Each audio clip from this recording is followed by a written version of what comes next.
Hello, my Wellish friends. Today we're talking about how the go-to method most of us use for healing, hyper control, and effort often do not work. They block us from our healing rather than help us. And so to talk about it today is Alisha Kapani, a mind-body mentor who uses her own experiences and intuition to guide her clients back to their own wisdom and power so their body can heal and they can receive the insight and resources they need to receive their heart's desires. After going through an experience with severe depression, she began studying mind-body medicine and quantum healing. She studied natural medicine at Quantum University, where she became a quantum health coach and holistic health practitioner and a theta healer. Alisha, welcome to Wellish. I loved hearing your story. I'm so excited to hear about how when you stopped trying harder and you loosened your grip on your healing, your life changed. Thank you so much for having me, and that's my favorite topic because I wouldn't have healed unless I surrendered, so I'm excited to dive into this. Yes, me too. So before I have you take us all the way back to the beginning, can you paint us a picture of what your life looks and feels like today after you've done all this healing? Oh, I love that question. It's so different the way I feel now. It's like it feels like unconditional joy and peace, whereas before it was like dependent on other things, like, I'd have to be hang out with people or like, have a trip planned or like, there was always, or I need to have a boyfriend or like there was always like needing an outlet Yes. thing, you know what I mean? Yes. And it just really feels like it can't be threatened and it has been tested, like, is it truly unconditional? Can someone take this away from me? Can someone ruin my mood in 2 seconds? Like, that can't happen anymore. My health is totally different, not just mentally, like, obviously so much happier and everyone can tell, but physically as well. Like, I used to have acid reflux that I had to take medication for every day. Don't need that anymore.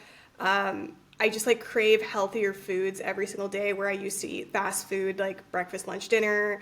Real. My relationships are so much stronger and more intimate. I used to have social anxiety, so now the fact that I'm even like so comfortable with people one-on-one is like a really big deal.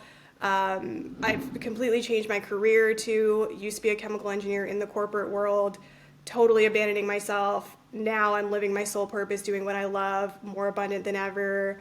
So every area of my life has changed. Let's just say that. Hell yeah, dude. That is so badass. I'm so excited to hear about like your journey and what you did to get there. Right. It's going to be so good. I'm very excited.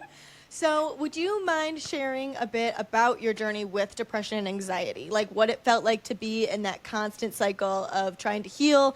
I'd love to hear the story you used to tell yourself that you have since outgrown. Yeah. So I had it for about 5 years. I went through a lot of different phases. So for the first year, I didn't even know I had depression.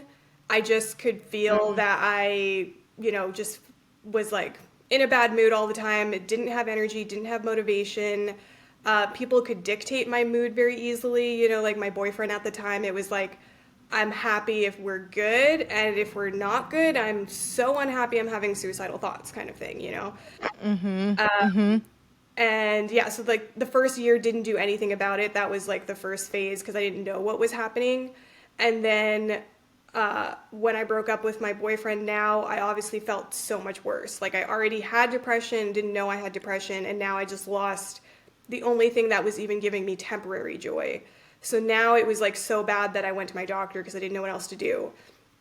And of course, like they just, put me on medication and wanted me to see a psychiatrist, psychologist, all that kind of stuff. And tried that for about a year, also didn't see any sort of relief.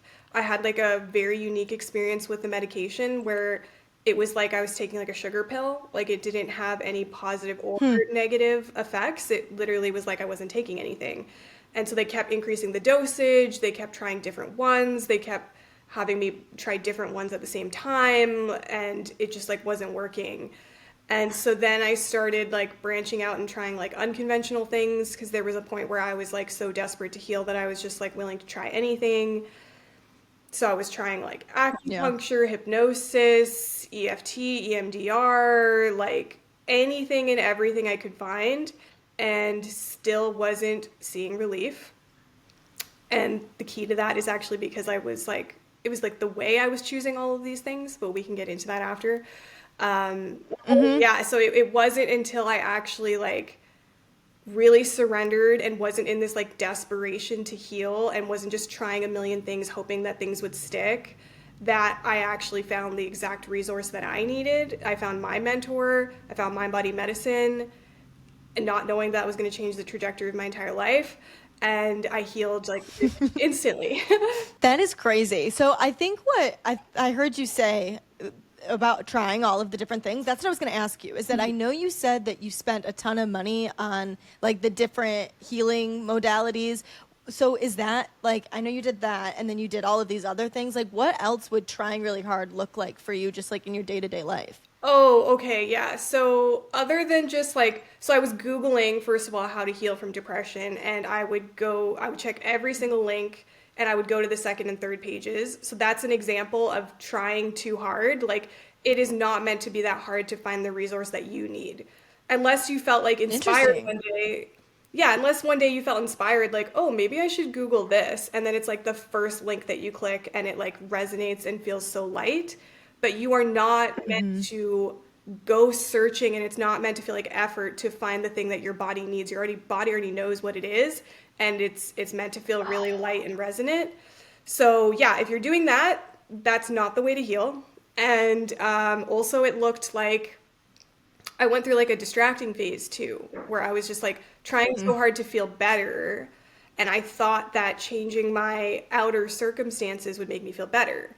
So then I'm trying to get a different job, but I'm forcing it. You know, I'm like updating my resume, like, applying for a million things, thinking once I get a new job, then I'll feel better. Even with dating for a while there too, like I was like reaching out to guys that like I had been attracted to in the past, like as soon as I was single, just because I didn't want to like be alone. So those would be things of like you're trying too hard to make yourself feel better instead of like softening, welcoming what you're feeling, going into the emotions, because everything I was doing was just a distraction, even if it looked like I'm doing this to heal or feel better. That wasn't the true intention. It was just make my pain go away and not willing to give myself love, attention, and presence. God, that is so relatable. It's like so real. I feel like that's what we do so much of the time. That's what I do so much of the time for sure. Yeah. I'm definitely a distractor. And like how you said at the beginning about like trying to like travel or go do things or have adventure and like be a part of this whole thing. I fully relate to that. And it does take, realizing that it's not what you think that you have to put all of this effort into. It's about the things that feel light, when things make you feel good and they make you feel happy. So I love that you pointed that out because that's very real. The state in which you're choosing to do that thing is what really matters more, because like I'm not saying like don't go to like a dance class or a workout class or something, or listen to a podcast like if it brings you joy. But like if you're doing it to distract, then you're not truly healing. For sure. For sure. Did you have like a breakthrough moment that you were like, okay, I'm trying too hard. Like what can I do different? Yes, actually. My breakthrough moment actually looked like I was giving up, because I had tried everything and then nothing worked, and I had spent so much money and like I said was Googling. So I really felt like I had tried everything, right? Conventional, unconventional, like I would be surprised if I hadn't tried something that you name. So then I just thought that it didn't work. So then I gave up, and I did contemplate suicide for a while. And like, long story short, I decided not to go through with it for a lot of reasons, which we could also talk about if you want to. So then I was like, okay, nothing works and I'm not going to take my life. So I think I have to just stay busy, because I didn't know what else to do. So then I just got a job in the field where you work like 12 to 16-hour days, like you're living in a camp. Because I'm like, hey, I'll never be alone. We're working together all day. We're living together. I'm working 24/7. I was like never alone. And so I did that to, again, just distract. Is that making? And that's the chemical engineering? Yes, that's when I was an engineer. Okay. Yeah. Okay, got it. But because I had softened even a little bit, like I wasn't trying to heal anymore. I had, quote, given up, thought it doesn't work. I had released this desperate trying everything to heal energy. So there was like this 2% even just softening, even though I was still doing the distracting thing with work. There was a tiny little opening where I was not desperately trying to heal. And somehow through that, I synchronistically found my mentor. She was like speaking on a summit that I do not know how I signed up for the summit, because back then I wasn't into self-healing, wellness, any of that. So how I signed up for a Winter of Wellness Summit, no idea. And as soon as I heard her speak, like every cell in my body lit up and was like, you are working with her. Stop. That's so cool. Nothing had ever felt that way before. Everything felt forced and like I should just try this because, yeah, what else will I do? This was the only thing that felt light, and it only showed up in my reality when I like softened and surrendered even a little bit, and that was my breakthrough moment. I love that. Okay, so my current obsession right now is manifestation. Yeah. So that like fully sounds like everything that I'm like learning about and listening about right now. Yeah. So that's really cool because I love that like you didn't like you're not it's when you're not trying is when things happen. And I know that people say that and it sounds so annoying when you're in the space of like hyper effort and control and trying to change everything. Like how are you supposed to not fucking keep trying? Like I'm going to try. But it's when you stop and you like ease off the brakes that's when that stuff happens for you. That's very cool. It's so true. And like, I would say a lot of people do need to go through that journey because like I had people saying things that would have helped me heal really early on, but it wasn't landing for me because I was still in the distracting mode. I don't want to feel what I'm feeling. I don't really want to feel what I'm feeling. Like I want to heal, but I don't want to go into this. I was still in that mode, and so many people are in that mode that like I truly think if the resource did show up in my life sooner, I don't even know if it would resonate with me at that point. Like I was not wanting to feel what I was feeling. So why would I resonate with a modality that is like you need to feel what you're feeling, you know? 1,000%. I like that point a lot. I would love for you to help us understand why trying harder blocks your feelings. So from your perspective, why do you think that control and hyper effort can actually slow down or completely block our healing? It's because you're giving yourself conditional love instead of unconditional love, and your body can tell the difference. I love that. Yeah, you can't lie to your body. So if you're like, okay, I'm doing this meditation or I'm seeing this practitioner because like I want my pain to go away, versus I'm doing this meditation, I'm seeing this practitioner because I want to nurture myself, I'm investing in myself, and like it's just like a completely different energy, and like you cannot lie to your body. And so even though I was trying a lot of modalities that are actually really powerful, like I still use EFT to this day, for example, but it did not help me heal from depression when I first tried it, and that's because I was doing it to make my pain go away. And I was not truly welcoming what I was feeling, giving myself unconditional love, having compassion for myself, and like diving deeper, if that makes sense. Like I really wasn't, I didn't want to go into the pain. And so that's the main thing. And because you're in resistance, when you're in resistance, you're blocking your body's natural ability to heal itself. Like your body is actually an energy transmuter, which means it already knows how to dissolve energy, which is just emotions, right? So your body already knows how to do that, but it's when you resist that now you're blocking what's actually natural.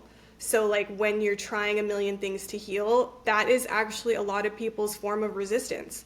I don't want to feel what I'm feeling, so I'm just going to like try to make it seem like I'm trying to heal by trying a bunch of things, but I'm still resisting what I'm feeling. That's so interesting. It's so true. And I think that like a lot of people, like especially a lot of my listeners really relate to that. That's why the show is called Wellish, because it's like you're trying so hard to attain this like wellness perfection status that's painted for us everywhere. And you read all the books and you listen to all the things and you still can't figure it the fuck out. And you're just like, what the hell? Like, I don't understand what's happening. But it's that exactly that like it doesn't exist. And when you ease, like I've said 100 times, when you ease off the brakes, that's when it comes to fruition. So you had said at the beginning that you didn't realize that you had depression at first. Do you think that was because of this resistance? Yes, 100%. I was not willing to allow myself to know what I knew, or like I guess I maybe it was subconscious, but I was like, if I call this out and make this a thing, I see this a lot with people. They're like, I don't want to wallow in my emotions. So I'm just gonna like pretend like I'm okay, or like, I don't know, like just say more affirmations, or just like try to like work on something important to me that's going to give me a sense of purpose. You know, like there's a lot of things that people will do to not wallow, right? So I think that's Yeah. kind of what I was doing, is like I don't even want to admit to myself. Also, because admitting to myself that I was unhappy would have meant me losing my relationship, because that was actually the trigger for the depression. Is I was dating someone who had extreme anxiety, and I knew that if I upset him in any way, he would leave, because his anxiety was so bad that he would throw up every time he felt anxious. So like Oh, he wow. he could never date anyone, because like he would go on a date with a girl, and then he'd feel so sick on the date he'd have to keep going to the bathroom to throw up, driving to the date, keep Wow. pulling over to throw up. Like it was so bad that I knew no matter how much he cares about me, if I make him even a little bit anxious, he's gonna leave me. So that's like one of the main reasons I suppressed what I was feeling. And if I had admitted to myself, like, I need more from this relationship, and I asked him for it, he would have been so anxious he would have left me in 2 seconds. So that was kind of my main reason. And I heard you say self-abandoning at the beginning. Is that what you're talking about? Yeah. Yeah. That Yeah, every area of my life I was abandoning myself. Like, I don't think I ever I tuned in to relate. really ask myself, like, is this what you want? Like, when I worked as an engineer, someone even asked me that in my first year working I worked at Trans Canada Pipelines for a while, and my friend asked me, like, could you work here forever? Could you see yourself doing this forever? And I was like, yeah, 100%. Like, I Mm-hmm. never tuned Mm-hmm. into my body to be like, do I love this? Like, if I Mm-hmm. didn't think I needed money, would I choose this? Like, I never even asked myself those questions. And I feel like every time I would try to ask myself that kind of a question, whether it was a relationship or a job or a friendship or whatever, I would do the same thing and be like, yeah, because I'm trying to convince myself, like, I don't want to look at what Exactly. the potential truth could be. Exactly. Yeah. And oh my God, it has taken me so many times of people trying to convince me and convince themselves that they're fine with their situation, even if they have an illness. And they're like, what are you talking about? I'm not scared. I'm not scared. And Mm-hmm. it's taken me so many Mm-hmm. times to realize, like, the most powerful thing I can do for that person in that moment is get them to feel what they're feeling more fully, because they're not just lying to me, they're lying to themselves. And if they're not feeling their Yeah. fear, they're not going to heal. They're not going to heal that illness. They're not going to heal this problem in their life. So instead of letting them sit there and convince me that they're fine, there's like questions I can ask them to get them to feel what they're feeling more fully. Like, unless they're totally like, I'm never going to feel what I'm feeling, yeah, there's ways you can try to like pull it out of someone in just casual conversation, and they don't even know what you're doing. Can you give me a couple? Um, I mean, I don't know if you have a particular situation that we could talk about, but it's like more so asking like, oh, that, okay, first of all, start with the compassion part. So like when someone tells you like they're having this experience, they need to be fully met.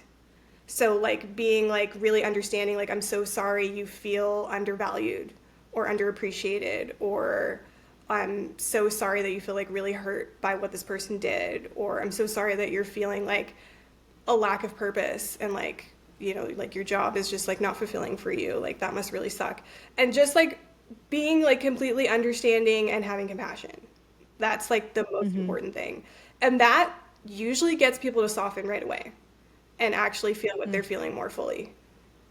So honestly, that's like the key thing, even if you never ask them a single question. Interesting. Yeah. So what's interesting about that is that I feel like we could do that for ourselves, you know, like when you're lying to yourself, if you just had the, I don't know, gumption or the awareness to say, okay, I need to take a step back and bring some awareness to it. And just because I become aware of it, because I feel like this is what happens a lot, is that it's like you think that as soon as you acknowledge the thing, then everything's going to crash and burn. And that means you immediately have to leave the relationship. You immediately have to leave the job. Like Yeah. everything's going to go to shit. And that's not true. Like, you can be aware of it and still take baby steps in order to figure out what to do with the situation you're in or try to repair it, whatever. That's so true. I actually had a client that worked with me once, and as soon as we got on the call, she's like, if you're going to tell me that I have to leave my husband in order to heal my chronic fatigue, I'm not willing to do that. And I was It's like, like, so you already know. 'cause, like, a lot of people get chronic fatigue because they're abandoning themselves to a whole other level that their body's like, I'm gonna make sure you have no energy left to keep abandoning, right? So I told her, like, it's more so the energy that you're in. As soon as your body realizes you're not gonna abandon yourself ever again, that's the second you heal. And most likely when you're in that energy, you're not going to want to be with your partner anymore. I'm not saying leaving your Yeah. partner is the solution. It's that you need to be someone that wouldn't abandon yourself, and then you will heal, and then you won't even want to be in the relationship.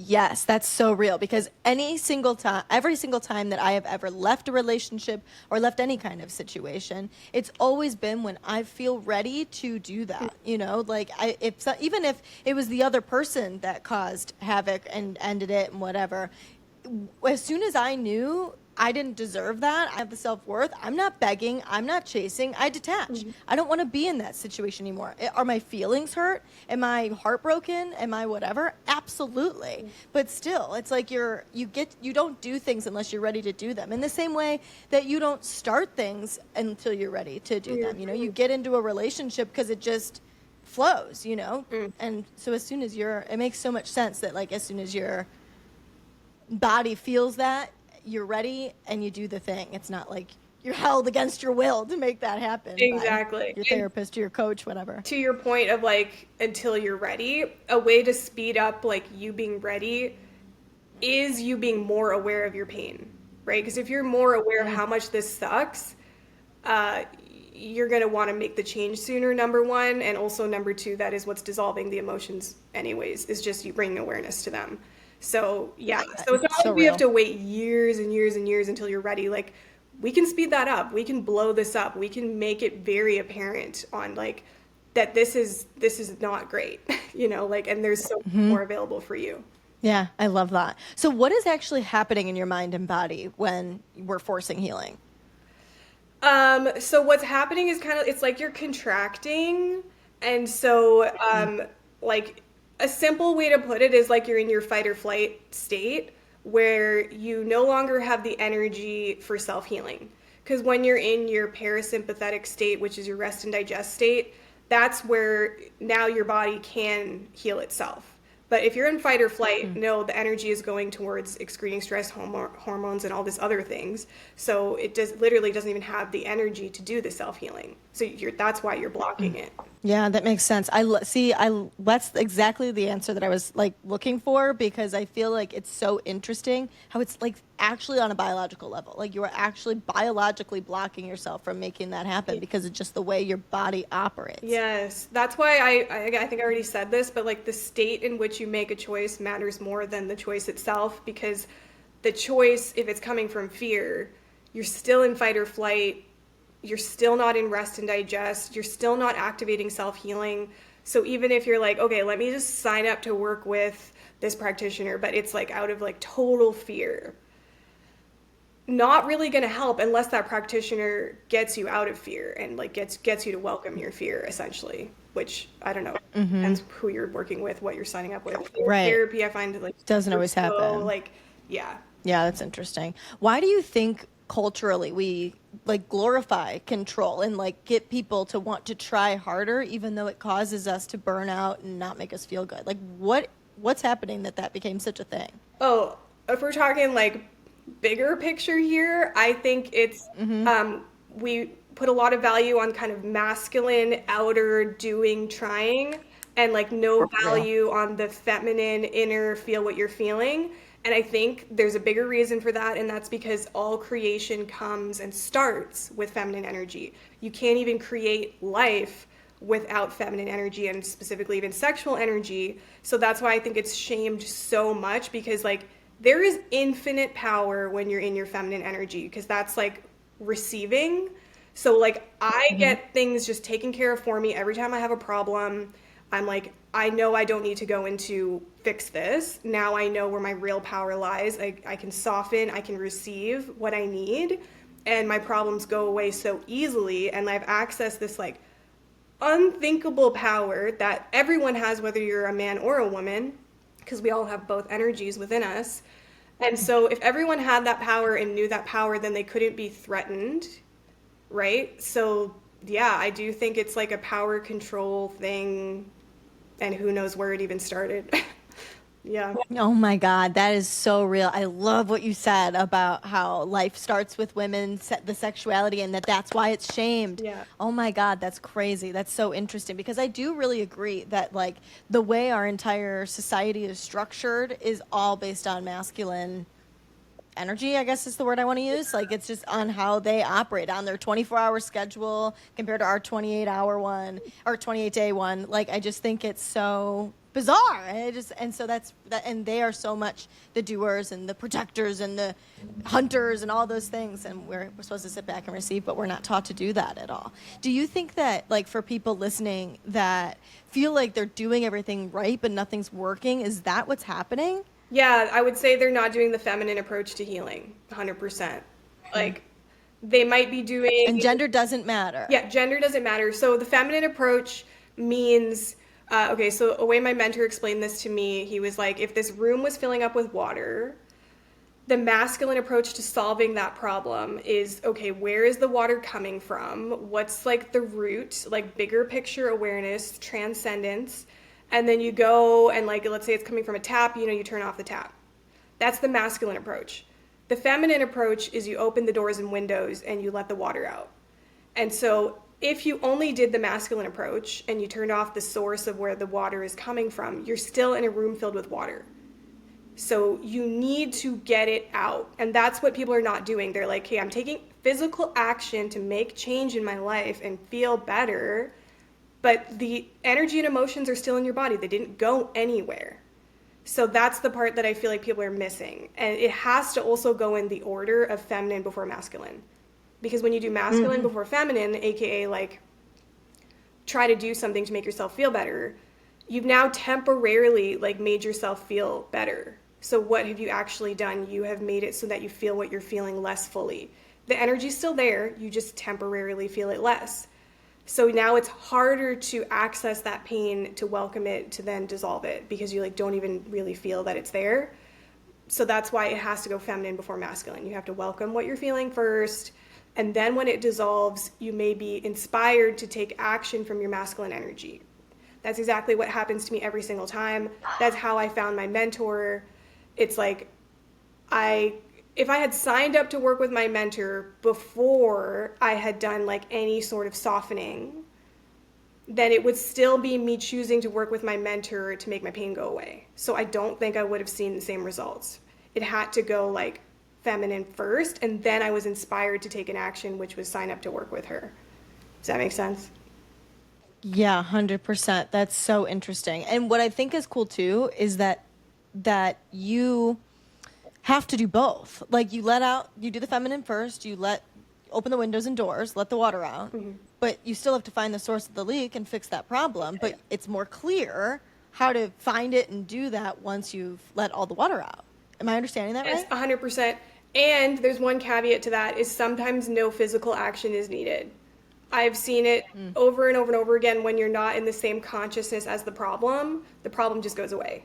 And there is no outer additional thing needed. I see that so often. But then there's also times where an additional resource is needed.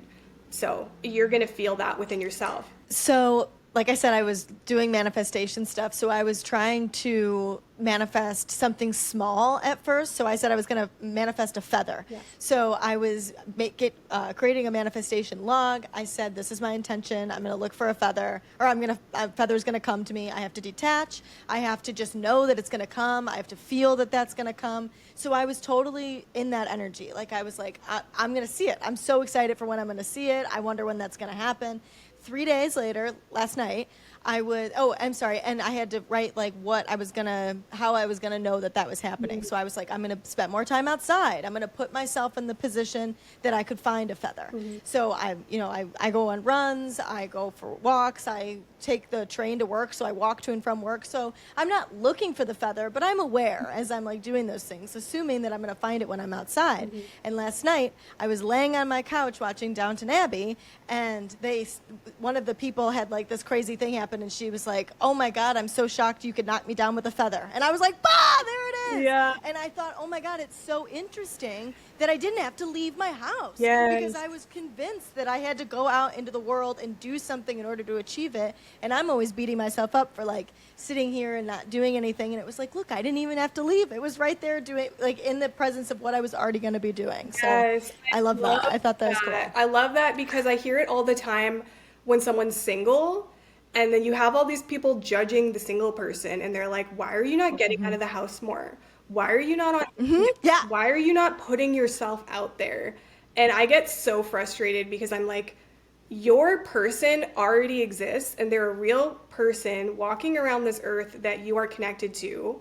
And so when it's time for you to meet them, or when they're even in your vicinity, you are going to be inspired to leave your house if that's necessary.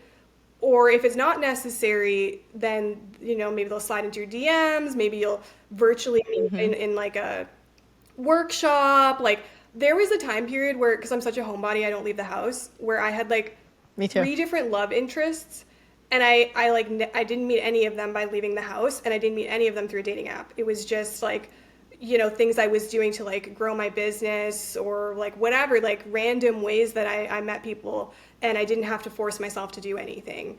And you aren't actually going to meet your person by forcing. It's the same thing that we talked about at the beginning of this. You are not going to heal by forcing and just, how I was just Googling and trying everything. That was never going to be the way. And that's the same thing with meeting your person. It's not going to happen by, let me just force myself to leave the house every single day and like just go to a bunch of things, and like I'll have to meet someone. Like, no. Talk to every single person who's Totally. a person. It felt light and inspired, whatever that thing was that made you go to that event, or however you met that person. It was like very natural and fluid and light, and you would have met them anyways. You will realize that when you meet your person, like we would have met anyways. Yeah, 1,000%. So what did that softening look like for you in real life then, when it came to your healing and trying to feel better and doing all of those things? Like, where is there an area that surprised you the most when you loosened your grip? Like, tell me about that. So like I said, it was when I gave up. So I know Yeah. there's a Yeah. difference between surrendering and giving up, but to be honest, I did like give up. And that was my softening. So that was a little bit surprising that it took me, Oh, I see what you mean. yeah, it took me actually thinking I can't heal, and completely like not trying at all for me to heal. So that was a little bit surprising because most people would think, well, you got to be doing at least something, right? And technically I did take action. I signed up for that summit, right? But how did that summit show up in my reality, right? Because I wasn't looking for it. That was not me Googling. That was not me searching. I don't even know how I signed up for it. That was like something that just like came to me and felt really light and really resonant. So that might be something that's surprising to people, is that like it just doesn't feel like effort, and it literally is like when you're like not trying at all. So then would you say that like when you are just living your day-to-day life, are you like consciously telling yourself, okay, like ease off, I don't have to try so hard? Like I Okay, think about yeah. you when you saying you gave up, that like, I don't know, that So that's sounds a great question because like, that's how it started for me. But now that I know this, I do it consciously, because I've had so much evidence that when I soften and like I like don't try as hard and I don't effort and I just do the actions that feel light, it always leads to something I really, really, really want, like a true heart's desire, not like something I think I want. And whenever I do something that feels like efforting and feels forced and I pay attention, what actually got created, and it was like nothing. So now that I've paid attention to that, I always remind myself, honestly, it's gotten to the point where I barely need to remind myself, because I'm so sensitive that I'll immediately feel, okay, this feels heavy, this feels dense, this feels like forcing, this feels like efforting. That means nothing's going to get created from this that I actually want. So don't even put your energy into it for 1 minute.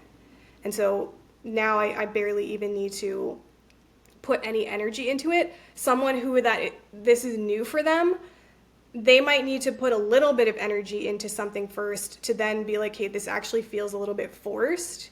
Like, for example, if you're looking for a new job and you're like applying for a bunch of jobs, maybe the applying part is not feeling super heavy yet. But then when it actually comes to you having like an interview, you're like, this feels really like forced and like efforting and like I don't even really want this job, but I'm just doing it because I feel like I have to. And like, it's going to feel like pushing a boulder up a hill and like effort, versus like you see this one job posting that lights you up that you're like, this doesn't even feel like work to fill out this application because everything I'm saying is so natural. My values are so aligned with them that this is like natural for me to fill this out. The interview, I don't even have to prepare because this is such a good fit for me that me showing up being myself is like aligned, Enough. Yeah, that's interesting. Yeah, 100%. I'm curious then what the difference is between aligned action and desperate effort. Like, because obviously you can't just sit around and do nothing because like I'm too far into my masculine. So like I have my to-do list and I got to cross other things off and I want things in my life to happen. So I want to make sure I'm taking the steps to do it. But I know that you're not supposed to, be so aggressive. It's not supposed to feel like force. So like, where's the difference? Like, how do you know where the balance is? Okay, so you have to be really sensitive. And so if you're not sensitive, like doing more feminine exercises to get more in touch with your sensitive side, because it's going to be a feeling. It's going to feel like, okay, this actually feels light and this doesn't feel light. Like let's say we're talking about like marketing your business or something like that.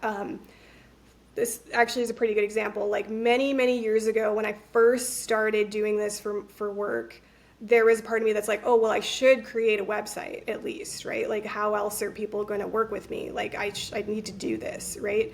But then every time I went to go and create the website or even just go to Fiverr to hire someone to create the website, like it felt so dense, it felt so forced, and I didn't understand why it felt so forced, but I just trusted it. I'm like, okay, I'm not meant to create this website.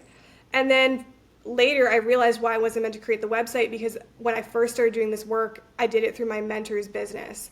So I never needed to create my own website. I never needed to market myself. I never needed to set up anything.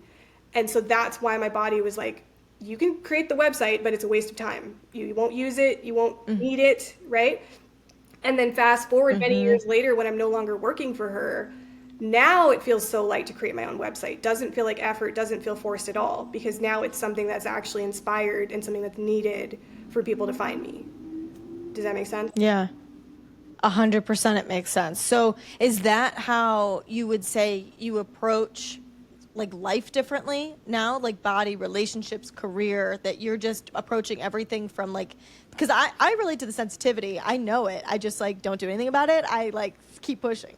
So like being aware to like have the awareness too, I think is big. Yeah. So for someone like you might need the constant reminder that like, okay, I could do all these things that feel forced, but I know it's not really going to create anything. And if I need to keep doing it for a little bit longer to just prove to myself that it doesn't really create anything so that then I trust my wisdom more fully, that's okay. And just be very like understanding, patient, and compassionate with yourself, right? Because I've only gotten to this point because that's what I did. I kept paying attention to what got created when I was in this energy, what got created when I was in this energy. And so now I trust it so fully that I don't even, put my energy into something that feels heavy. But for someone new, you might need like a little bit more practice and the constant reminder, like, yeah, go ahead, do it if you want to. I'll love you no matter what choice you make. And then just pay attention to what gets created so that you learn next time that this didn't really create what you wanted. And you didn't have to do that. You didn't have to do something that you didn't want to do and abandon your body and force and push. It wasn't actually necessary. And that's a really great learning lesson. So to connect the dots there, then you are able to just approach every situation from this space that you say, how does this feel? Is it heavy or light? Yeah. And you intuitively go with that answer. And bringing it back to what you said at the beginning is that you have unconditional love for yourself. And that's how you end up being able to be okay with every choice that you make and feel good about yourself. Exactly. And I will say, I am speaking from personal experience where my wisdom speaks to me through like a feeling and a knowing because I'm claircognizant and I'm clairsentient. So someone else could be clairaudient, someone could be clairvoyant, which pretty much means that you would like hear something like, oh, like maybe you should leave the house right now. Like it's more like you hear like a message, right? For some people, they will actually like see a vision. Like maybe it's when you're awake, maybe it's in a dream, and that's the way your wisdom speaks to you. So for me personally, I get like this feeling in my stomach, and I just get like a knowing. So I'm the same. I get like a knowing and very a feeling common. for sure. It is very common. So I feel like Yeah. we are speaking to a majority of people right here, but some people Okay. actually do like hear something like, you know, don't get Interesting. in that car right now. You know, maybe just like wait Interesting. 5 minutes, you know, and they'll like hear something. So bizarre. Okay, cool. So if I said to you, like, what does being human versus not perfect look like? How would you describe that in your healing journey in your life? Yeah, I would say I think that if everyone was perfectly healed, that we would die, if that makes sense. Because I feel like we came here to learn something, and like once you've learned what you came here to learn, you're like, I'm ready to leave, you know, and then you Yeah. come up with some exit strategy, and then you will pass away. So I think if you're still alive, you have healing work to do. So anyone that says, I don't need healing work, what are you talking about? Then I don't think you would be here. You came here to learn something, you know? So I think being human is that you came here to learn, and instead of assuming that you already know everything and you're already perfectly healed, could you be more open and curious to how else you could grow and look at things differently and question everything you think you know and be like, does this belief that I think is so true, does it actually feel light? If not, then maybe I will question that and be open to something different, you know? And that's what I would say being human is, if you care about expansion and growth. If we're talking about just being human and you don't care about expansion and growth, again, you're still just learning. And like, I feel like the more you suppress and avoid, all that's going to happen is like things are going to get louder and it could manifest into an illness. And if you still don't bring awareness to that in this life, I truly think you'll just come back and have another life because you really did want to learn this. That's what I think. Yeah. I'm adopting that. I love that. That is so, I love that. I mean, that's such a good way to look at that. And it's so, it connects so much of what we've always heard about, just kind of like the higher power idea and, multiple lives, whatever. Who knows what we believe. But like, I just think it's such a cool concept to think about it because I fully agree that you're here and you're learning a lesson. So if you're alive, you're here to learn a lesson. And if you're done learning that lesson, that's when you die. And I like the idea of you separating expansion and growth from like somebody that maybe isn't really into that because those people do exist. So like, what's the deal then with them? But a lot of the time, in my experience, they're not curious people. So like at the bare minimum, to just be like curious to know what is happening, what you're experiencing, why you're experiencing it, what this means for you. I think that's really interesting. I like that a lot. Yeah, and let's add to that a little bit how we said like you would die the second you like essentially learn whatever you came here to learn. For most people, what I see is that they still don't learn what they came here to learn, even when it gets so bad that it's like you're on your deathbed with an illness. So then I think for a lot of reason people do die at that point is because it's like you need a reset. It's like, okay, no matter how much pain you were in this life, you still didn't learn the lesson. No matter how loud it got, you still didn't learn the lesson. So like instead of having you here and suffer and like you're not actually growing and learning what you came here to grow and learn, you're going to choose to leave and then you're going to choose to come back and restart with your new knowledge and insight. Does that make sense? 100%. So then do you think that if you are a person that's experiencing a lot of turmoil, that it's probably you trying whatever sort force trying to get you to heal and figure things out Yeah, and have more insight? 100%. Like I've noticed for a lot of people that things do start off subtle. Like it's just, you get triggered by like your family or something or your friend. Like it's so subtle. And you're not welcoming what you're feeling. So it's still in your body and your body's always on your side. And so it's not going to give up on you. So it's going to get louder. And it only turns into like something bigger, like you lost a job, you lost a relationship, you got an illness because you missed the subtle signs, And I've noticed it's also so personal, you know what I mean? So whatever would make you feel fear is what's going to happen to you, right? So if you're scared of someone leaving you, then that's going to be the thing that happens to you over and over again. If you're scared of like having no money, then you're going to lose your job, Or if none of those things scare you, it could turn into something like cancer, something that you truly think is a death sentence, because that's the only thing that's finally going to get you to feel fear. And that's why it goes to that extent. God, that's so cool. That's really interesting. And it makes you feel, it's interesting because when we're over efforting, it's an attempt to try to control the chaos that's happening in your life. But the true way to control it is to let go. Yeah? Yes, yeah. I don't like the word control because control. I know, me neither. I felt I like get what that you're too. trying to say. Control and fear go hand in Yeah. hand. So the only reason you feel the need to control is because you're scared. So if you want to release control, we need to dissolve fear, because then you're going to be accessing power instead of force. Power is a good one. That's a good replacement word. Yeah. Okay.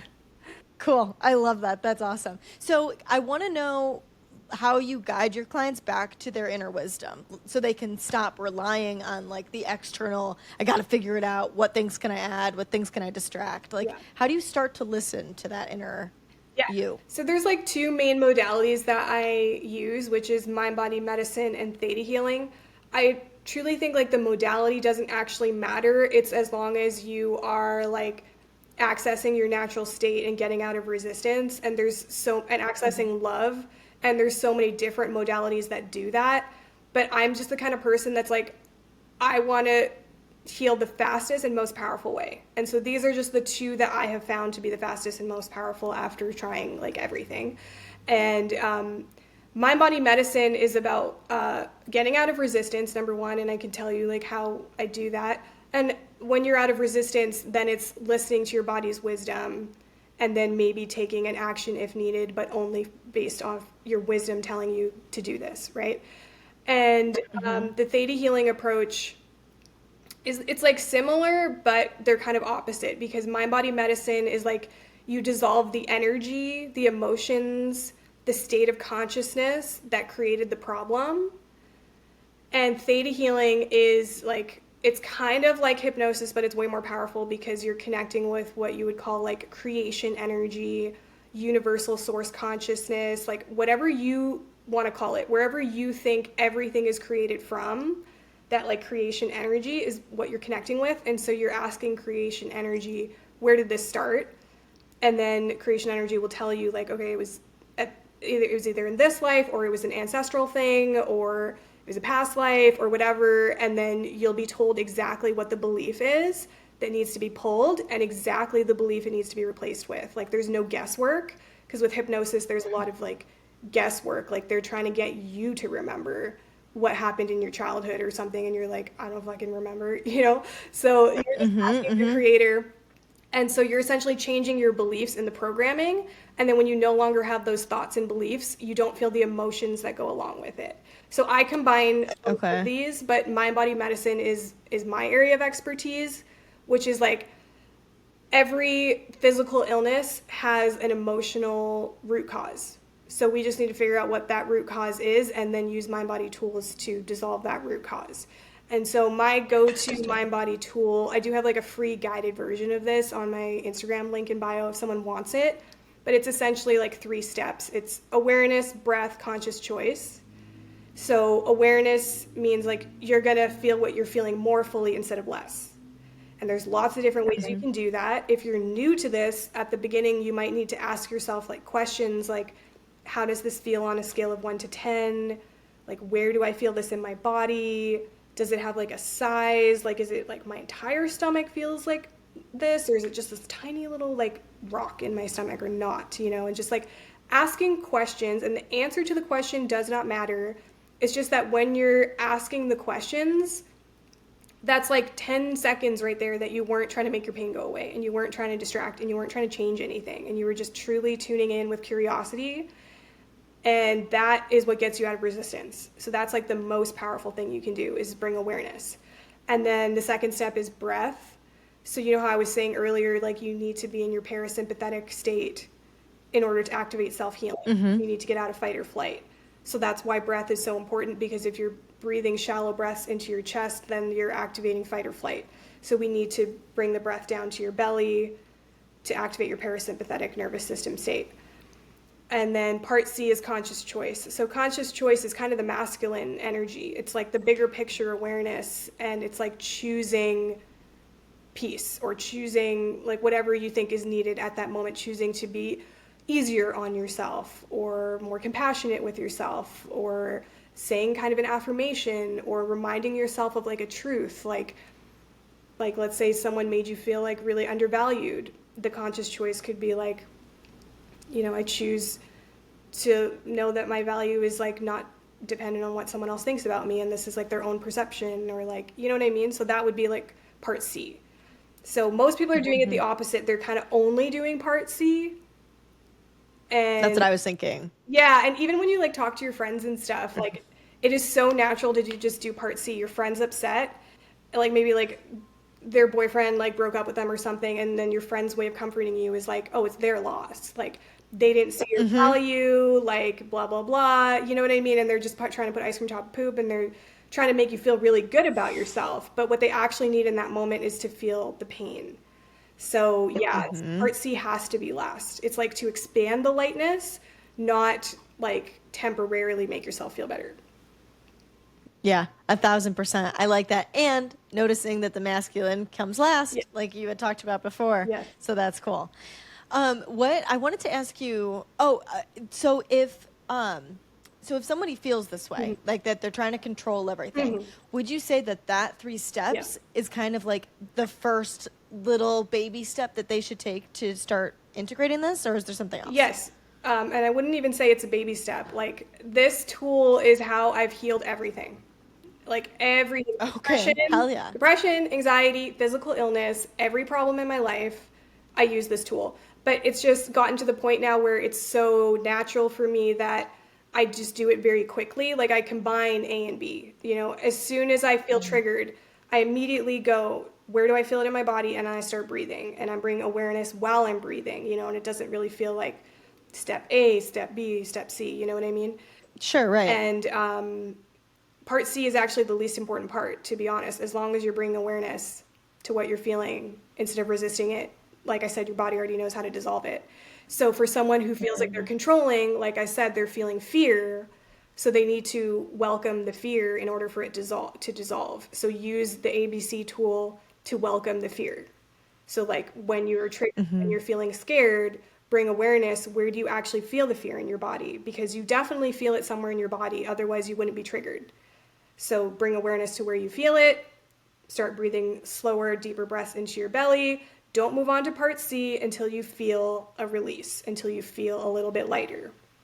And then you can make a conscious choice, like I choose to like release control, or at least soften a little bit more and trust more that like I'll be guided when it's time to take action, or something like that. Cool. I love that. Okay. So awareness, breathing, conscious choice. Yeah. Yeah? Okay, sweet. So I guess I'm wondering then, like, when you have that awareness piece, you're saying that you are feeling where you feel it in your body. What is your opinion on, like, doing it in your mind? Like saying, like, okay, why does that trigger me? What is this hitting inside of me that makes me feel that way? Yeah, so that can be a very common way that people distract from their feelings. When you're in your mind, you're not in your body. So let's just put it that way. So I know how like people want to know, where did this start? Like it's so fascinating sometimes to learn, like, where did this start? I understand the interest. But to be honest, you can heal everything without ever knowing where it started and why it's showing up in your life, you know? And so that can be the part C. If you're like really curious, like, what could this be trying to show me? Do that after you've started to welcome what you're feeling and have dissolved some of it. Because if you're staying in your mind, you're not in your body, you're not dissolving any emotions, you're staying in the same consciousness. Even if you get the reason, why is this showing up in my reality? What is this trying to show me? And you have the reason, okay, you have the reason. Did you shift your energy though? No. So like the reason can be helpful at the end so that you can start making some more conscious choices. Like, okay, I realize that this person is showing up in my reality because they're showing me where I have like an abandonment wound, right? So now you have this awareness, right? But what is the awareness of it going to do unless you're actually welcoming the pain of feeling abandoned, right? But maybe once you've welcomed the fear of being abandoned, now you've moved on to part C, you can make a conscious choice that's like, okay, now that I know I have this fear of being abandoned, I'm just gonna be more conscious and aware of it, like in my dating life. Like, am I attracted to this person because they're kind of emotionally unavailable? And you can use that information to help you. But the information alone won't heal you. It has to be like an actual shift in consciousness. Totally. And honestly, the asking yourself that question almost sounds like a consciousness question, like something that maybe you should do after you've calmed your body Yep. and breathed through it. Then you can ask yourself, like, what's going on here? Yes, And what am I choosing? exactly. When I assume, so tell me this, like, do you still slip back into the control patterns ever, or is this like pretty routine for you? You don't run into this I anymore? would say 1% of the time, if I'm being honest. Like it's really, Wow. really, really low. Um, it would have to be like when I have a limiting belief about something.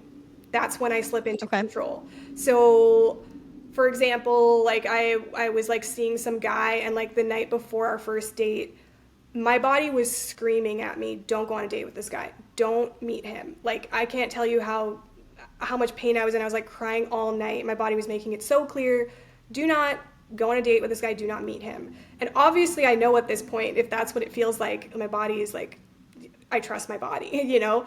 And I still chose to go on the date with him because I guess I had like these limiting beliefs of like, I don't know when I'm going to meet my person. I don't know how long I'm going to be single for. So I'm okay just dating someone that I'm at least attracted to right now. So it came from a limiting belief of why I was willing to abandon the knowing.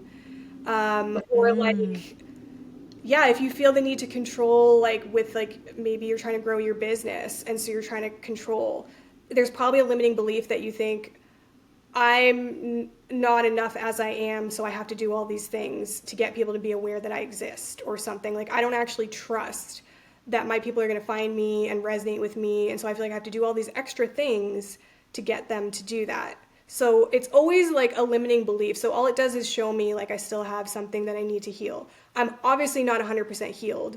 And these areas where I still abandon myself a little bit and don't listen to my wisdom show me where there's still healing work to do. But that's like pretty incredible that you do it so little of the time. Do you think that that's because you've built the habit? Yeah, I think because I've been doing it consciously for like 5 years, and also I'm so sensitive, to be honest, that it's not even like an option because like I'm Yeah. every day I'm getting more sensitive because I'm like getting more into like my intuitive abilities and skills. So like it's like abandoning myself hurts more now because I'm not suppressing what I'm feeling. I'm more aware of what I'm feeling because I don't have those same um, things that I used to do to suppress and avoid. They're just not there. So then obviously I feel what I'm feeling more fully. So I'm getting more awareness. And so it's really uncomfortable. So when I abandon my body, it actually like hurts like hell. That I'm like, why would I choose to do this? It hurts. So it's almost like it's not even a choice. That's Yeah. cool. Okay, cool. So I know we had talked about like you doing all of the things to heal. So I'm wondering, like, how does mind body medicine and theta healing support this process? So these two modalities, so let's put it this way. If your consciousness is creating your reality and the problem that's showing up in your life, what that means is your beliefs and your emotions. That's your like state of consciousness. Think of it just like your state of being. How do you feel? That is creating everything. So in order to see a new reality, we need to change your inner state, the way you're feeling, the way you're thinking. Mind body medicine is more so changing the way you're feeling first, which then changes your thoughts after. Theta healing is you're changing your thoughts first, which then changes the way you feel after. So they both do the same thing, just in like a different order, but they're both shifting your consciousness, which is why I combine both. Because I just think you Okay. need to be changing your inner state in some way. And I found these ways to be Yeah, like the fastest ways. But there could be other modalities totally. too that could be like an even faster way to change your beliefs and dissolve these emotions from your body. If you have your own way of doing that, that's all you need. As long as you truly have dissolved that emotion, truly have dissolved that belief, because like saying affirmations all day long did not reprogram your subconscious mind. That's not enough, right? Like so you need to Right. you need to be in like a theta brainwave state, a slow brainwave state, pull the belief, replace the belief for it to actually not be there anymore. And so, like, because you had talked about the limiting beliefs, and that's like the 1% of the time that you ever get stuck in this mental space. Is, do you like, are you just aware and then you're aware of it and then you can move forward, or do you do No, I anything book a theta to, healing session with my theta you healer. do? Yes, Okay. I do. That's like my favorite Okay. form of healing now. And I'm not like giving my power away the way I used to, because I remember when I first started like learning about mind body medicine, I would count down the days till my session with my mentor because I was in so much pain that I didn't have my own power, so I was outsourcing it to her. Versus now, I book the theta healing session when like something's really glitchy, I'm not seeing shifts on my own, I think I need support, I'm not aware of what the belief is that's keeping this in place, so I'm going to ask for support. But I'm not counting down the days till that session and doing nothing and distracting from my pain while I'm waiting for the session. I'm using mind body medicine while I'm waiting for the session. I'm welcoming my emotions. And sometimes it comes to the point where I heal it on my own before the session and then I don't need the session anymore. Yeah. Okay, cool. That's interesting. If you could rewrite one cultural script about healing, what would it be? This seeing a therapist thing, like I think therapy is really slow and I don't want to like diss it because I know people are in love with their therapist. It's like the therapist is like their best friend. Um, I just think if you truly care about healing and you want it to be sustainable for the rest of your life and you want massive change in your life, therapy is slow because a lot of the times you aren't dropping into your body and dissolving your emotions in the session. A lot of the session you're like in your mind, you're just talking the whole Yeah. time, so you don't leave the session in a different consciousness, right? And number two, because most therapists have not healed themselves, and this is if we're just talking about mental illness, right? But this also works if you're seeing a doctor who also has not healed themselves. It's also slower because now it's just, okay, this is what you need to do, now go do it. There was no shift in consciousness from the interaction. But when you work with someone who actually has already healed what you want to heal, through the mirror neuron effect, your body tries to match the intelligence of their body. So you start healing just by talking to them, just by watching their videos. I see it all the time when people just sign up to work with me. We haven't even worked together yet. They start healing. I've had someone tell me that they watched one of my videos. They were in a wheelchair, couldn't walk around the block. After they watched my video, they could walk around the block. And there's a reason for that. It's because of the mirror neuron effect. You just need to watch someone, be in the presence of someone who is the embodiment of what you want, and set the intention like, I actually want to match the consciousness they're in, and you will heal faster than working with someone who has not healed and is not the embodiment of what you want. Like that therapist could be smoking weed all the time and suppressing their emotions, and I see that a lot. Doctors smoking weed all the time, suppressing their emotions. They're not the embodiment of someone who's truly healed and has dissolved these emotions from their body. So if you want to heal faster, you got to work with someone who's the embodiment of what you want. That's what I would say. So does that mean then that you would have to have like real interaction with them, or could you do that from like reading their biography or like watching them on YouTube or Yeah, something like you that? can do it by just watching their content or like watching a video or texting or like it can be virtual. It does not have to be in person. And like, if you really want to heal super fast, like try to make that person in your top five, like top five people that you spend the most amount of time with. So like if you spend all day with your employees, 8 hours a day, then you're going to be needing to watch a lot of content of this other person to like have them at least be in the top five. Maybe they're number five because you see your family, you see your friends, you see your coworkers. But yeah, like it has to be like at least in your top five to really be making a difference. Like if you're watching 5 minutes a week, like you just watch them on Instagram, but you're spending hours and hours and hours with people that have like a ton of limiting beliefs, don't care about healing at all. The mirror neuron effect, it's matching more. Oh, and also something you need to know is the mirror neuron effect only happens in this way when you see someone kind of like an equal. So like I'm only going to match someone's energy if it's like a friend or like a cousin or that sort of thing. It doesn't happen if like let's say you're a parent and then you spend a lot of time with your kids that are like babies. You're not matching the consciousness of the baby because you're like in the parenting, teaching, mentoring mode, if that makes sense. So like there's no threat for like a teacher or a mentor to work with someone who's like in a quote lower consciousness. It's not trying to match. So it's very important that like it's like people that you see as like equals to you, as like a friend or something like that. Okay, so if you're going that route with it and like seeing them as equal, because what I'm thinking of too is that a lot of the time I feel like when we see people that are healed and are the embodiment of what we want to achieve, we resist it because we feel jealous and we feel like you don't want, like, I don't know, it's like you just like don't want to interact with it because you feel like threatened by it, maybe is a good word. So like you don't feel like equal with them, like you think that they're better than you in some way. How do you tackle that? Okay. So what I'm trying to say is you're not negatively affected by being in someone's presence that you Okay. don't see as an equal, okay? But you will be positively affected by someone even if you don't see them as an equal. So Cool. it's only in terms of the quote negative effects. So like matching someone's energy you don't want to match with, that only happens if you see them as an equal. But if you're trying to if you're trying to Okay. like quantum jump kind of thing into an energy or a state of consciousness that's higher than where you're at, it's okay if you see that person as a mentor or whatever. But if you put that person on a pedestal, though, it's almost like you saying, I'm not that. They're that, I'm not that. So then you're actually like subconsciously sending yourself beliefs that like I'm not there. So I would say don't put this person on a pedestal. Think of it as like I could learn a lot from this person and their experience and their wisdom.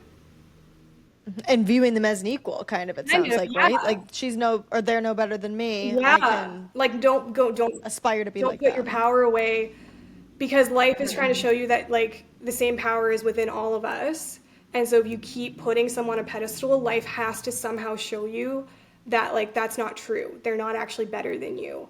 However that happens, like maybe you find out something about them that you're like, oh, so they're not as like healed as I thought they were or something like that. And something will show you that like they're not actually better than you. Like we're all still healing. Like we said, if you're alive, you're still healing. Yeah. Okay. So I want to know if you could go back to the version of you that didn't know any of this and that was severely depressed. What would you say to her? Yeah, I actually have a video on this that's like 3 things I'd tell my former self. And I'm Yeah. pretty sure one of them was um, welcome your emotions instead of resist them. And like there's no threat in feeling your emotions. I think that's something people need to know that this energy is already in your body. You already are feeling this way. And so there is absolutely no threat in you bringing more awareness to something that's already there. And in fact, that's actually what dissolves it. So I wish I told myself that like all the things I was doing to distract from my pain were delaying things. You know, like every time a song came on the radio that reminded me of my ex, I used to turn it off because I was like, this is so painful. I don't want to hear this. So I wish I could go back and tell that version, like, if you left it on and felt your pain, you could permanently dissolve it and be free. and I know it might feel like a lot of pain at the time, but it's going to be so worth it. You're going to be free. And then honestly, now those songs actually bring me so much joy, and all I feel is love now. So it's like a night and day different feeling. So I wish I could say that to that version of myself, and also tell her to honor her body, because part of the reason it took me so long to heal is because I was trying a bunch of things that didn't even resonate, and it was the one thing that resonated that helped me heal. And so I wish I knew that back then, that like if something feels heavy, it's not possible for that thing to be the thing that heals you if it feels that heavy. It's your body telling you, no, this is a no. I wish I knew that back then, like especially when I was taking antidepressants. The first time I took an antidepressant, I sat there crying because I was like, I don't want to take this. And I didn't realize that was my body's way of telling me, you don't actually need this, and this isn't the thing I'm asking for, and it's not going to make a difference. So I could have saved myself, well, luckily I didn't have any negative side effects, but I could have saved myself a lot of time, and money. So that was the two things. And then what was the third thing? 3 things I'd tell my former self. I'm going to have to go watch the video, but definitely those were the 2 things, at least in there. Yeah, for sure. So then if people had to walk away with just like one truth from this conversation, what would you really want people to know? I would really want to stress the fact that the feminine approach is needed. And because I feel like people know to some extent, like, yeah, I understand. I need to welcome my emotions and not distract. Like, I'm aware. But they're doing so many things to distract, even if they think it's helping them heal. So I would say try to like focus more on like feeling what you're feeling in some way. Even if you think I have my way of healing, because I know people that are like, oh, yoga heals me. I go to my yoga class and I feel better. And I question, I'm like, but did you welcome your emotions in that yoga class? Maybe you did. Maybe when you were there, you were so present in your body that you did welcome what you were feeling. But yeah, I would just say, like, could you do more of welcoming what you're feeling to guarantee that you are shifting your consciousness and changing your reality? Even if you think you're already doing it, what's another way that you could welcome your emotions more? Maybe you set an alarm on your phone to remind yourself to drop in and feel what you're feeling, like once per day or something. Like, what could you add that's making sure that you're not suppressing your emotions? It's interesting how interconnected everything is. Like how it reminds me of meditation and people that say they can't get into meditation because their mind is going nuts. But like if you were just compassionate and allowing yourself to feel those things and understand why you're doing that and loving yourself unconditionally and knowing that you don't suck at meditation or whatever it is that you're applying it to, it's like you need all of these practices in order to feel that way, but it's not. I think what gets lost is the over efforting and trying to like make sure that you're checking all these things off of a list, and it's just it just comes to you when you stop doing all that, when you surrender. It's really true, because I actually don't, I rarely ever like sit down and do a meditation anymore, which is kind of crazy because I used to meditate so much. But I guess it's kind of at the point now where like my whole life is, I guess, like a meditative state where like as soon as I feel triggered, I immediately welcome what I'm feeling. It's just natural response. I know I'm going to feel more peace if I do this. So it's just so natural that I don't need to sit down and do a meditation now. And that feels like efforting to me. So it just doesn't resonate for me now. But back in the day, it didn't feel like efforting. It actually felt very light and peaceful. And I can't wait to sit and listen to this meditation. So like, really tune in with where you're at, because if it feels like efforting, I bet you if you didn't listen to that meditation, you might actually heal faster, as long as in some way you're welcoming your emotions, that it doesn't feel like effort. But yes. Yeah. Cool. I love that. Okay, so to end my episodes, I play a game with my guests called Kinda Toxic, Kinda Well, to show my guests humanity. Obviously, a lot of the time, because you guys are all pretty healed, you give really good answers, or, we're just being honest about how we feel, and it's not always perfection. You can transform, and you cannot be perfect. You are capable of all of that. We're all the same, that kind of an idea. So I have 9 rapid fire questions if you're down to play. Okay, let's do it. Okay, so what or who are you jealous of right now? Ooh, I would say influencers, because they have like a large following and they didn't like have to effort in order to get it, because yeah, like I don't like doing social media. So how awesome would it be to just like not have to market and just have people find me effortlessly? So yeah, jealous and wondering how did you start from nothing and get that many followers? Yeah. Good one. When's the last time you sacrificed your own wants or needs to keep the peace with others, even though you didn't want to? Oh yeah, with my dance team, there was like some drama recently, and I just wasn't saying anything, and it actually manifested into me having extremely dry lips because I wasn't communicating. Like this is what your body does. Uh, so yeah, to keep the peace, I sometimes suppress not my emotions but my expression, and my body has been telling me like you need to. That's the next thing you need to move through. Interesting. What's a moment recently where you caught yourself ignoring your own needs or that you noticed that you chose yourself instead? Ignoring my own needs, or what was the second one? Or choosing yourself instead? Like, or you almost did that, but then you were like, no, my old self would self abandon. So I'm going to Oh, choose me. actually, yeah. I don't know if I should admit this, but I was a guest on a podcast recently, and I realized really early on that this person's intentions were not pure. I think they thought I was attractive, and that's what they just want, and they were lonely and just wanted to spend time with like a girl. That was the energy I was getting. And the old me would have stayed on and just done the entire podcast and abandoned myself, but I chose to leave. So I was really proud of myself. Hell yeah. That's badass. I love that. Yeah. That's gross. People suck. Yeah. What do you find yourself overthinking about these days? The mirror neuron effect thing has really been like getting in my head because I never used to choose who I spent time with based on certain things. Like right now, I'm really trying to focus on growing even more wealth than I already have. And so it's made me kind of question people in my life that like have limiting beliefs about money. And honestly, I think about it all the time. I'm like, hey, like I want this person in my life, but I know spending time with them is decreasing my amount of wealth. So like honestly, it just like gets me more in my head about hanging out with someone instead of just immediately saying yes to hang out with someone. What is a should you've let go of or one you know you still need to? I hate the word should because it requires judgment. But Me I get too. what you're trying to say. Like, okay, I would say like cherishing myself more fully. Like, yeah. Well, actually, that's my point is hating it. Is that like we shouldn't should. Like, so is there a should that you've let go of that you're like not telling yourself that anymore? Or something that, you know, you still need to let go of that you're saying, I should do this, which I'm assuming probably no for you. Okay, the expressing myself thing. I know that I should at least be practicing expressing when I'm upset because like I've at least I'm not suppressing my emotions anymore like I used to, which caused the depression. But now the next step is expressing when I'm upset, even if I'm over it. Like it's just like a practice that like I want to learn how to do that because when I'm in a relationship again, I'm gonna need to do that. Gonna need to express when I'm upset. If I need something, I want something. And so I know that I quote like should be practicing that more now.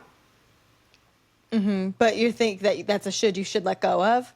Or no, that you actually want to work on? No, I need to work on that. Want to work on it. What's something that makes you quick to get annoyed or angry? um like when someone's really, really in like a victim consciousness, I'm aware that what they need is compassion, but sometimes it can be really hard to give someone compassion who's like very much in the victim energy and not taking full responsibility for what's happening in their life, and they're just complaining a lot and being super negative. Yeah, it's definitely like triggering. For sure. What's a toxic thought you still catch yourself believing?